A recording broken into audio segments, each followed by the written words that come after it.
ስነ ምግባሩ ያማረለት ሰው እስቲ ከእናንተ መካከል ነገ እስቲ ነቢዩ የናፈቁት ሰው እስቲ ነቢዩ የናፈቁት ሰው አልናፈቋችሁ እንደ ሌሎቻችሁ ናፍቀውናል አይደል?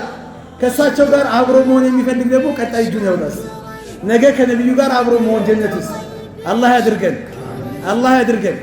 ከኔ ጋር መሆን ከፈለጋችሁ አለ አላህ መልእክተኛ ኢነ ሚን ኸያሪኩም ከእናንተ መካከል ምርጦቻችሁ ወአቅረቡኩም ኢለየ መጅሊሰን ነገ ከኔ ጋር አብሮ መቀመጥ የሚፈልግ ሰው ጀነት ውስጥ የኔ ጎረቤት የኔ ጓደኛ መሆን የሚፈልግ ሰው አሐሲኑኩም አኽላቃ ስነ ምግባሩን ያሳመረ ሰው ነው።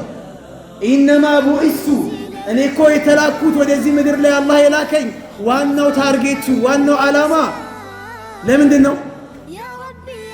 ኢነማ ቡኢሱ ሊኡተሚመ መካሪመል አኽላቅ ስነ ምግባርን ላሟላ ነው። ሰዎች ላይ ስነ ምግባርን ልባቸው ላይ ላሰርጽ ነው የተላኩት። የስነ ምግባር ቁንጮ ላይ ያሉ ታላቅ ነቢይ እኛ ኡመት ነን፣ የእሳቸው ልጆች ነን። ስነ ምግባራችን ሊያምር ይገባል።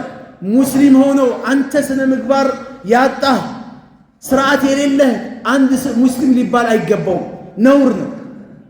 መልካም ስነ ምግባር አላህ ያድርገን።